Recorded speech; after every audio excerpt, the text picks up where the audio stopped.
The biggest single influence on your health and happiness is what you believe. Welcome to SIEN. This is really interesting if you consider that we all hold beliefs that hamper or even harm us. Why would we believe something if it's actually preventing us from being healthier and happier? To get to the root of that, you need to get to the root of your beliefs. We start to form a belief system about the world when we're very little. Our primary caregivers or parents teach us what they know. We believe them because we trust them, but it's essentially a survival strategy.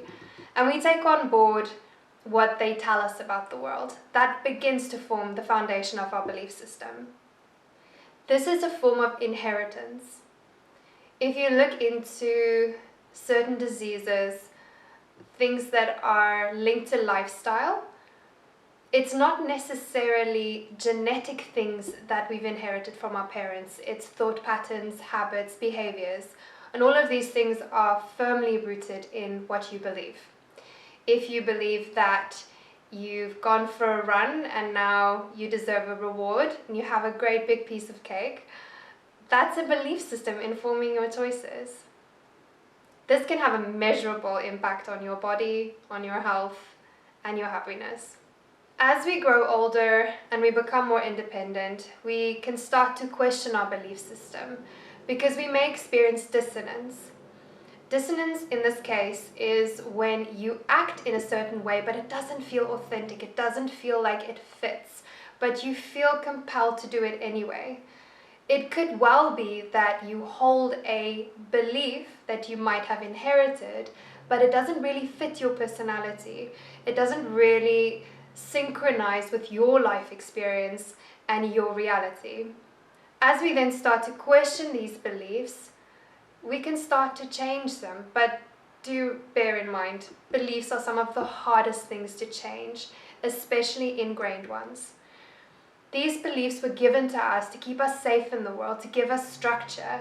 And when you start to reconfigure those beliefs or even completely disassemble them, it can make you feel quite wonky or unstable.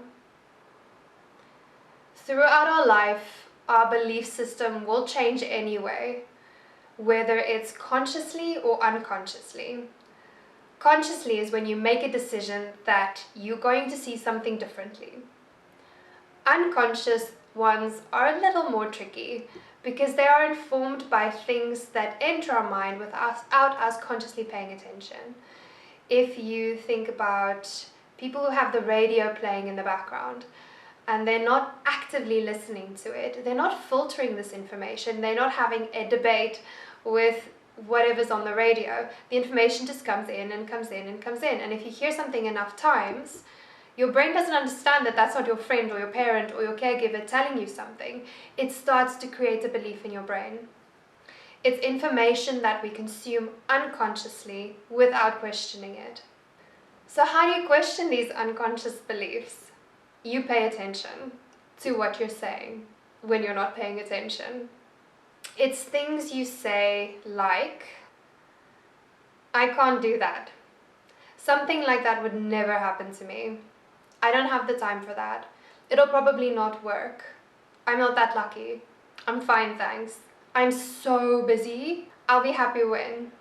I'm going to circle back to that last one in a minute. When we say these things, we also hear them and it just reinforces that belief. So it's a nice little circular feedback loop. When you stop and you think about why you've just said that, it may start to reveal to you the underlying belief that fueled it. This can provide an opportunity to examine and assess. Once you start to understand how your belief system forms the filter through which you view the world, you also start to see how this creates the foundation of everything in your world.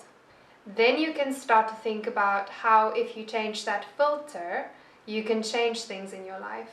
This can have a tremendous impact on your health and your happiness. So happiness is a good one. Remember before when I said, I'll be happy when? We sometimes can form a belief that our happiness depends on circumstances or exterior things. This simply isn't the case.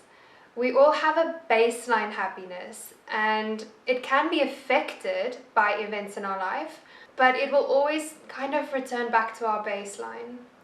There have been many studies on this, and they tend to show that that baseline can be positively affected by, say, a windfall. Let's say you've won the lottery, which was one of the studies, and within about 2 weeks, that novelty, that ecstatic feeling starts to wear off and people return back to their baseline. So if they were depressed before, they go back to being depressed but rich.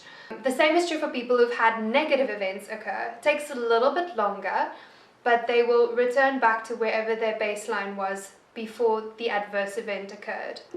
On the other end of the spectrum, stress. I'm going to be doing some videos on that in future, so keep an eye out.